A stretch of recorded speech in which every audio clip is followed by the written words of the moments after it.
ఇంతకు మునుపు CM sir అంటే ఎట్టుండే ఏదో పెద్ద మీటింగ్ ఉంటేనే బయటికి వస్తుండే, లేకుంటే ఏసీ రూములలో కూర్చొని అధికారులకు మంత్రులకు ఎమ్మెల్యేలకు ఆర్డర్లేసి పనులు చేపిస్తుండే. అప్పట్లా సీఎం సారును కండ్లారా చూసుడే మా భాగ్యం అన్నట్లుంటుండే. కానీ ఇప్పుడు అట్లా కాదుల్లో, ఏ చిన్న పనున్నా కుర్దు సీఎం సార్లే పోతున్నారు, పనులన్నీ చక్కబెడుతున్నారు. అటు ఆంధ్రలనైనా ఇటు తెలంగాణలనైనా అన్ని దగ్గరుండి అరుచుకుంటున్నారు సీఎం సాబులు. సరేగా ఆంధ్ర సీఎం సార్ ముచ్చట మల్లోపాలు చెప్పుకుందాం గాని ముందుగానైతే తెలంగాణ సీఎం సార్ ముచ్చట చూడుండ్రి. బేగంపేటలో గాలి మోటార్ ఎక్కిండు, ఖమ్మం జిల్లా ఏదులాపురంలో దిగిండు. ఆటంక అభివృద్ధి పనులకు శంకుబండలు బాతేటి కార్యం. ఏదులాపూర్ మున్సిపాలిటీ కింద ఏం తక్కువ 372 కోట్ల రూపాయల పనులను సాల్వ్ చేసిండు CM Revanth Reddy sir. Nursing college, మద్దులపల్లిలో వ్యవసాయ మార్కెట్, జేఎన్టీయూ కాలేజీ, కూసుమంచిలో 100 పడకల సర్కారు దవాఖానా. ఇట్ట ఒకటా రెండా బొచ్చడు పనులు సాల్వ్ చేసిండు సారు. ఆడికెంచి సీదా మీటింగ్ కాడికి.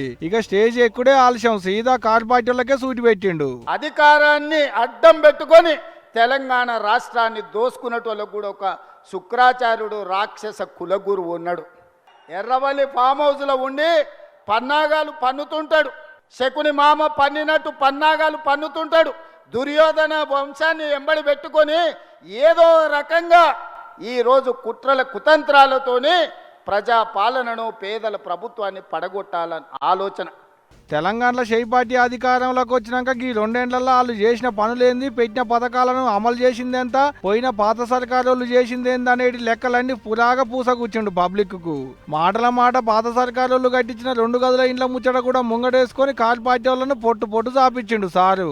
ఒకవేళ నాటి ప్రభుత్వం సంవత్సరానికి 2 లక్షల ఇండ్లు కట్టున్నా 10 ఏళ్లలో 20 లక్షల ఇందిరమ్మ ఇండ్లు పేదవాళ్లకు కట్టించి ఉండే అవకాశం ఉండే. డబుల్ బెడ్రూమ్ ఇండ్ల పేరు మీద పేదల్ని దగా చేసిండు తప్ప ఏ ఒక్కరికి కూడా ఇల్లు ఇవ్వలే.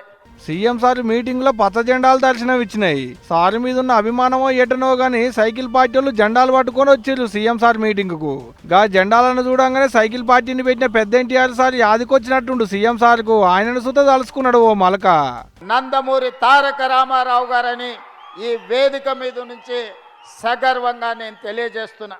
అదే కాదు, ఆనాడు పేదవాడికి పట్టెడన్నం పెట్టాలి, పేదవాడి కడుపు నింపాలి, పేదవాడి కళ్ళల్లో ఆనందం చూడాలి అని ఆనాడు 2 రూపాయలకే కిలో బియ్యం పథకాన్ని ప్రవేశపెట్టి ప్రతి పేదవాడికి తెల్లన్నం తినే అవకాశం ఆనాడు పెద్దలు తారక రామారావు గారు అవకాశం ఇచ్చిండ్రు. ఇక ఈడికెంచి సీదా ఖమ్మంలో ఎర్రన్నలు పెట్టిన 100 ఏళ్ల మీటింగ్ కాడికి. అంత దూరం పోయి మాట్లాడకుంటే కాదు కదా, అందుకనే ఆడ కూడా 4 ముచ్చట్లు చెప్పిండు ఎర్రన్నలకు. ఆనాడు బ్రిటిష్ వాళ్ళతో ఎంత ప్రమాదం ఉండేనో ఈనాడు ఉన్న బీజేపీ అంటే బీజేపీ భారతీయ జనతా పార్టీ కాదు, ఇది బ్రిటిష్ జనతా పార్టీ. బ్రిటిషర్స్ విభజించు పాలించు పేదవాళ్ళను అణగదొక్కు అన్న ఆలోచన బ్రిటిషర్స్ నుంచి ఇచ్చిన ఆలోచనతోటే ఈనాడు మనల్ని అణిచివేయాలని చూస్తుంది. గిట్ల మున్సిపాలిటీ ఓట్లు దగ్గర పడుతున్నాయాల సీఎం సార్ జిల్లాలు తిరిగేటి కార్యం ముంగటేసుకుండా అన్నట్టు.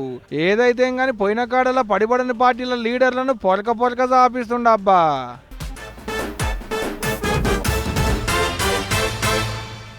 ఇగో ఏదన్నుంటే ముఖం మీదనే అడగాలే, అక్కడిదక్కడనే కుండ బద్దలు కొట్టాలే గాని సాటుకు అగో అట్లనాట ఇగో ఇట్లనాట అని మాట్లాడుకుంటేనే ఎవ్వరికైనా కోపం వస్తుంది. నేరి గీ నడుమ రాజకీయాలల్లా గిసొంటి ముచ్చట్లే ఎక్కువ వినిపిస్తున్నాయి. అందుకే లీడర్ సాబులు మస్తు నారాజైతున్నారు. మైకుల ముంగటికొచ్చి గిదేనా పద్ధతి అని అడగబట్టిండ్రు. ఇక చూడుండ్రి భట్టిసారు బగ్గనే కోపానికొచ్చిండు. దారి దోపిడిగారులు లేకపోతే గద్దల్లాంటి వాళ్ళు సమాజం మీద పడి పీక తింటా ఉంటే వాళ్ళని రక్షించడం కోసం, వాళ్ళ తరఫున మాట్లాడటం కోసం రాజకీయాల్లోకి వచ్చాను. అసోంటి మనిషిని కాదు అని గట్టిగా గరం అయిండు ఉప ముఖ్యమంత్రి. గంతేకాదు, ఉత్త పుణ్యానికి లేనిపోని తాకట్లల్లో గుంజితే చూసుకుంటూ ఊకినేది లేదన్నట్టు కూడా మాట్లాడిండు. అసలు సారుకు గింతగానం కోపం ఏంటికొచ్చింది అని అంటే ఇక చూడర్రి ఆయనని చెప్పుకొచ్చిండు. టెండర్ పిలిచింది సింగరేణి సంస్థ, ఆ బోర్డు. ఆ టెండర్లో ఏ కండిషన్స్ ఉండాలో బోర్డు పెడుతుంది, మంత్రి కాదు. ఈ మాత్రం కూడా జ్ఞానం లేకుండా నీకు తోసింది రాయటం కాదు. టెండర్ ఇప్పుడే పిలిచాము, ఇంకా అసలు ఎవడు పార్టిసిపేటే చేయలేదు. అప్పుడే ఎవరికో ఇచ్చినట్టు ఎవరికో ఇవ్వటం కోసం దీంట్లో చేస్తున్నానని రాసిన దానికి సింగరేణిలో ఉన్న నైని బొగ్గు బ్లాక్ కొరకు టెండర్లు పిలిచిండ్రట. ఇక గా టెండర్లల్లో అట్లా అవుతాంది ఇట్లా అవుతాంది అని చెప్పుకుంటా దాంట్లో సారు పేరు కూడా ఇలా తీసిండ్రాట. ఓ పేపర్లో పెద్ద కథనే రాసిండ్రాట. అందుకే గట్ల మాట్లాడిండు సారు. రాష్ట్రాన్ని, పాలనని, ప్రభుత్వాన్ని, అందులో అధికారుల్ని, మంత్రుల్ని లాగుతామంటే చూస్తూ ఊరుకోవడానికి ఎవరు సిద్ధంగా లేదు. ఇది ఒక్కటే కాదు, ఎవ్వాలని ఇడిచేదే లేదన్నాడు డిప్యూటీ సీఎం. నీచ నికృష్టపు దిగజారిపోయి రాజకీయాల కోసం ఇటువంటి కట్టుకథనాలను సృష్టించడం లేకపోతే వాటిని స్ప్రెడ్ చేయటం చేసే అంత వీక్ క్యారెక్టర్ కాదు బట్టి విక్రమార్క. బొగ్గు టెండర్లు పిలిచేది సింగరేణోళ్ళు, దాని కథా కార్ఖానా అన్ని చూసుకునేది సింగరేణి. దాంట్లో వట్టిగా తన పేరేంటికి తీసిండ్రు అనేది సారా అడిగిండు. గా ముచ్చట రాసిన వాళ్ళనైతే గట్టిగానే అరుచుకున్నాడు. మంత్రుల నడమ చిచ్చులు పెట్టనికే చూస్తాన్రు అన్నట్టు కూడా మాట్లాడిండు. ఇక గిదే ముచ్చట మీద ఖమ్మం మీటింగులో సీఎం రేవంత్ సార్ కూడా మాట్లాడిండు. చూడు ఆయన ఏమన్నాడో. ఈనాడు టెండర్ల గురించి కొన్ని పత్రికలు రాస్తున్నాయి. సింగరేణిలో కొంత కుంభకోణం జరిగింది, బొగ్గంతా మాయమైందని. నేను ఆ పత్రికలకు, ఆ టీవీలకు, ఆ సోషల్ మీడియా వాళ్లకు, ఆ రాజకీయ పార్టీ నాయకులకు నేను చెప్పదలుచుకున్నా, నా ఎమ్మెల్యేల మీద, నా ఎమ్మెల్సీల మీద, ఎంపీల మీద, మంత్రుల మీద ఎవరి మీద ఆరోపణ వచ్చినా వాళ్ళందరికీ నాయకుడిగా, కుటుంబ పెద్దగా అది నా గౌరవానికి భంగం కలిగిస్తుంది. మా మంత్రుల మీద ఏదొచ్చినా రాసే ముందు నన్ను వివరణ అడగండి. గిట్ల పంచాయతీ అయితే ఇప్పుడు గట్టిగానే అవుతుంది. మరిగా ఎంత దాకపోతుందో ఏమో చూసుకుంటూ పోవాలి.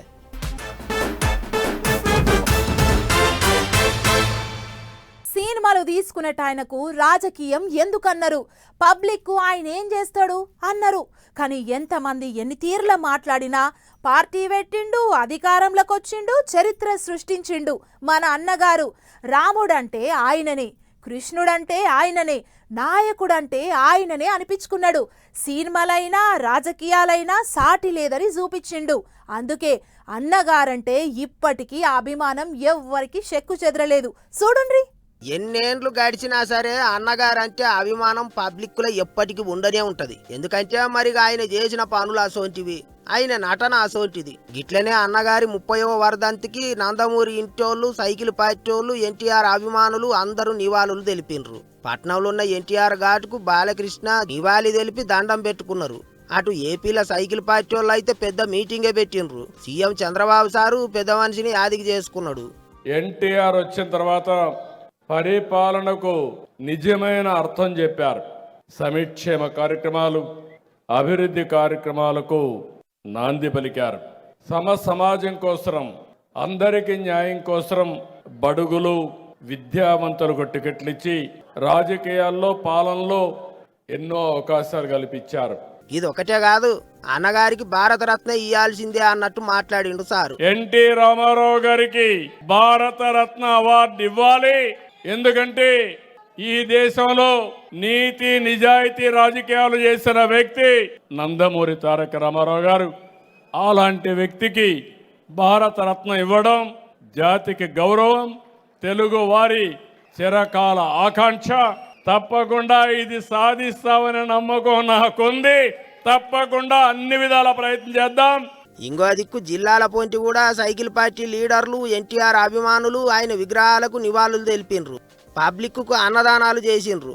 మంత్రి నిమ్మల సారు దవాఖాన్లలో రోగులకు డబల్ రొట్టె పూడలు, పండ్లు పంచిపెట్టిండు. తిరుపతిలో అన్నగారి విగ్రహానికి పాలాభిషేకాలు చేసిండ్రు. బొట్లు పెట్టి తలపాగ కూడా కట్టిండ్రు. హిందూపురంలో టీడీపీ లీడర్లు రక్తదానం చేసిండ్రు. ఇట్లా అన్నగారి పేరు మీద అన్ని జిల్లాల్లో దాన ధర్మాలు గట్టిగానే నడిచినాయి. ప్రతి ఒక్కళ్ళు ఆయనని యాదికి చేసుకున్నారు, తలుసుకున్నారు, కొండంత అభిమానం చూపించిండ్రు.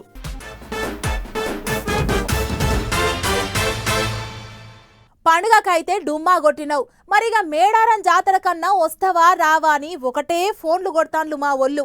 ఇక ఈసారి గిట్ల నువ్వు జాతరకు రాకపోయినవంటే డ్యూటీ బంద్ పెట్టించి ఇక నీకు లగ్గం చేస్తాం పిల్ల అంటున్నాడు మా బాపు. మరిగా ఏమవుతుందో ఏమో, ముందుగానే సెలవు పెట్టుకొని పోయి రావాలే అన్నట్టు. జాతరకి ఇంకా 10 దినాలున్నది. అప్పుడే మస్తు కిటకిటలాడుతుంది వనదేవతల సన్నిధి. మనం కూడా ఓ పారి అట్లా పోయి ముందస్తు దర్శనం చేసుకుని వద్దాం పండ్లి. ఆగ చూడర్రే, వనదేవతల దర్శనానికి అప్పుడే బండ్లు కట్టిండ్రు, బయలుపోతుండ్రు జనాలు. మేడారంలో అప్పుడే జాతర కళ కనిపిస్తాంది. కొత్తగా కట్టించిన సమ్మక్క, సారక్క, పగిడిద్దరాజు, గోవిందరాజు గద్దెల కాడ పబ్లిక్ అంతా పబ్బతి పడతాండ్రు, మొక్కులు చెల్లిస్తాండ్రు. చిన్నగా లేదు పోన్రి కిటకిట. ఇప్పుడే గిట్లున్నదంటే ఇక అసలు జాతర అప్పుడు పబ్లిక్ను పట్టవాసం కాదన్నట్టే ఉంటది కావచ్చు. ఇక అట్లుంటే కొత్తగా కట్టించిన గద్దెలను కొత్తగా చేసిన అభివృద్ధి పనులను చాలు చేయనికి పోయిన సీఎం రేవంత్ సార్కు ఘనంగా స్వాగతం పలికిండ్రు.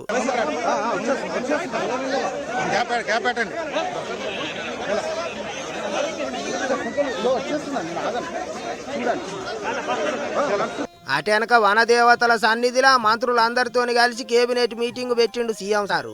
గంటకి ఎక్కువనే మాట ముచ్చట్లు చేసుకున్నారు. ఆఫీసులు కాకుండా తొలతసారి కేబినెట్ మీటింగు బయట పెట్టిండ్రు. మంత్రులు ఆఫీసర్లు అందరూ మేడారం పోయిండ్రు. అందుకే వాళ్ళందరికీ ఎప్పటికీ ఆదుకుండేటట్టు ఏర్పాట్లు గట్టిగా చేసిండ్రు. తీరొక్క వంటలు వండించిండ్రు. ఆదివాసి గిరిజనం ఎసోంటి వంటలైతే పాయిరంగా వండుకుంటారో పాయిరంగా తింటారో ఆ వంటలే సీఎం సారు మంత్రుల కోసం కూడా వండించిర్రు. అంటే విప్పపు లడ్డూలు, బొంగు చికెను, గోదావరి చేపలు, రొయ్యలు, కరక్కాయ సాయి, పొట్టేలు కూర ఇట్లా గుమగుమలాడే వంటలే వండించిండ్రు. మాపటీలు సారు మేడారంలోనే బిస్తరేసిండు కాబట్టి ఎక్కడ సీమ చిట్టుకు మనకుండా 1600 మంది పోలీసోళ్ళు బందోబస్తు చేసిండ్రు. ఇక కొత్తగా కట్టిన గద్దెలు తత్తిమ అభివృద్ధి పనులు చాలు చేసే కార్యం సోమవారం పొద్దుగానే పెట్టుకుండ్రు. అంతా చూస్తుంటేనైతే ఈసారి జాతర దేశమంతా ఇంత గట్టిగా చెప్పుకునేటట్టే అయ్యేటట్టున్నది.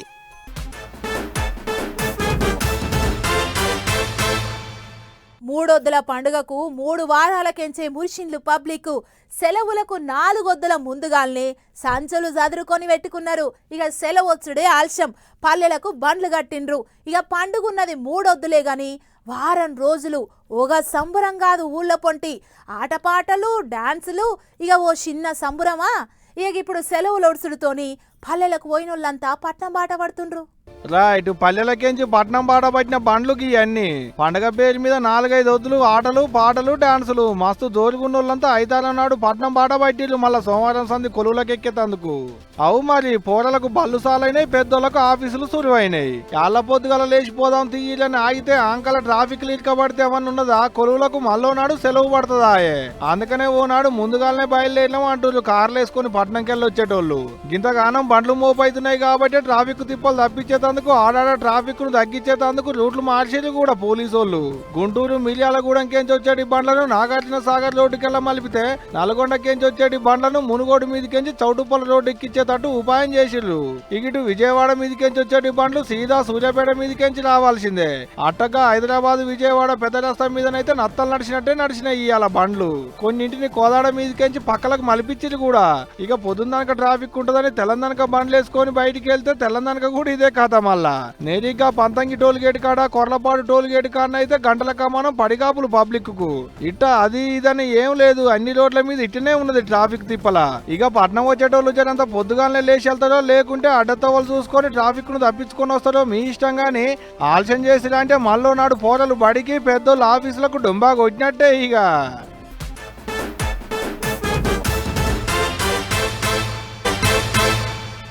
వారేవా జాతరలే జాతరలు పోన్రి. ఏడు మేడారంలా సమ్మక్క సారలమ్మ జాతర, ఆదిలాబాదుల ఆదివాసీల ఆరాధ్య దైవం నాగోబా జాతర. ఇది జాలదన్నట్టు ఉప్పలమ్మలు ఎల్లమ్మలు మైసమ్మలు మారెమ్మలు ఓ బొచ్చడి పండుగలు. ఇక ఎప్పటి అప్పుడు చెప్పుకుందాం గాని ఇప్పటికైతే నాగోబా జాతర ముచ్చట్లాడుకుందాం పాండ్రి. ఓ రోజు మేడారం జాతర, ఇంకో రోజు నాగోబా జాతర. ఎక్కడిది జాతరలే జాతరలు పోండ్రి. ఈ 2 ఆదివాసీల జాతరలే, కాకపోతే సబ్బండ వర్గాల పబ్లిక్ వస్తారు, మొక్కులు పెట్టుకుంటారు. మేడారం జాతర ముచ్చటేలే చెప్పుకుందాం గాని ఇప్పుడైతే నాగోబా జాతర ముచ్చట్లు చూద్దాం. అక చూడోలి ఎంతమంది వచ్చిరో జాతరకు. ఆదివారం అర్ధరాత్రి అంటే తెల్లారితే సోమవారం అనంగా షాలైతుంది నాగోబా జాతర. ఆదివాసీల ఆరాధ్య దైవం నాగోబా. ఆదిలాబాద్ జిల్లాలో 5 వద్దులు నడుస్తుంది ఈ జాతర. గోదావరికెంచి తెచ్చి రాయి చెట్టు మీద కట్టిన పవిత్ర గంగాజలంతో ఐతారం అర్ధరాత్రి నాగోబాకు అభిషేకం చేసుడుతో జాతర సురువైతది. అట్ట 5 వద్దులు అయ్యేడికి జాతరకు పనులన్నీ ఒడిసినాయి కూడా ఇప్పటికే. ఇక జాతర సురువు చేసుడు ఒక్కటే ఆలస్యం. మేస్త్రం వంశపోలు గిట్ల తెల్లబట్టలు కట్టుకుని ఓ వారం దినాలు ముందుగానే కాలినడకన పోయి గోదావరికెంచి పవిత్ర గంగాజలాన్ని తెచ్చి ముందుగానే రాయి చెట్టు మీద దాస్తారు. గట్ట దాచిన గంగాజలంతో నడిమధ్య చేతులు అభిషేకం చేస్తారు అన్నట్టు. అటెంక నాగోబాకు పెద్ద పూజలు సాలైతాయి. ఇక మరి చెట్టు మీద ఎందుకు దాస్తారంటే దాని కూడా కథ అవుతుంది. హస్తినాం అడుగుకెంచి పట్టుకొచ్చేటి గంగా జలాన్ని నాగోబాకు అభిషేకం చేసేటి వరకు కింద పెట్టొద్దు అనేది వాళ్ళ ఆనవాయితీ. అందుకనే గిట్ల చెట్టు మీద దాచి పెడతారు అన్నట్టు. కేస్లాపూర్లో ఉన్న మేస్త్రం వంశపోళ్ళు చేస్తారు ఈ గంగా జలాన్ని. వాళ్ళే ముందుండికి జాతరను చేస్తారు కూడా. ఐతారం నాడు అర్ధరాత్రి గంగా జలంతో అభిషేకం చేసుడే ఆలస్యం. పెద్ద పూజలు వడవంగానే కొత్త కోడళ్లను పరిచయం చేస్తారు నాగోబాకు. గట్ట అయ్యేటికి జాతరను చూసేందుకు ఆదివాసీలందరూ నాగోబాకు బండ్లు కట్టిరు. ఇప్పటికే జాతర 5 ఒత్తులుంటది కాబట్టి ఎడ్ల బండ్ల కిందనే గుడారాలు వేసిరు కూడా. ఆదివాసీ అన్నదమ్ముళ్ళంతా జాతర పనులుంటే ఆరాధ్య దైవానికి నైవేద్యం పెట్టుకునేందుకు అక్కజేళ్లంతా పిండి వంటలు చేసుకుంటారు. దేశంలో 2వ అతిపెద్ద జాతర ఇది. అందుకనే ఎక్కడెక్కడికేంచో భక్తులు నాగోబాను దర్శనం చేసుకునేందుకు వస్తారన్నట్టు. ఒక్క మనకాంచే కాదుల్లో చుట్టుముట్టుండేటి రాష్ట్రాలకేంచి కూడా బగ్గొస్తారు భక్తులు. ఈ జాతరలో ముందుగాల మేస్రం వంశస్థుల ఆడబిడ్డలు జలబిందలు ఎత్తుకొని వచ్చి పూజలు సురువు చేసుడుతోని సాలైతుంది. ఇక సోమవారం కేంచి సాలైతే 5 ఒత్తులు మా జోరుకుంటది. మంగళవారం నాడు మేస్రం వంశపోళ్ళు గుడిని శుద్ధి చేసేటి కార్యం. బుధవారం నాడు అధికారులు మంత్రులతోని ప్రజా దర్బారు. తెల్లారి బేతాల పూజలు మండగాజలింగ్ పూజలు నడుస్తాయి. అయ్యాళ్ళతోని పండగ ఒడుస్తుంది అన్నట్టు. పోబుద్ధి అయితే అట్ట పోయి మొక్కులు పెట్టుకొని రారి, కోరిన కోరికలు తీరితే అంటుర్రు. పోయి వచ్చిన వాళ్ళు చెప్తుంటే ఇన్నా ఏం చెప్తున్నా.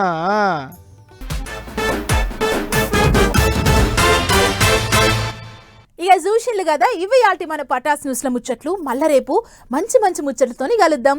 నమస్తే.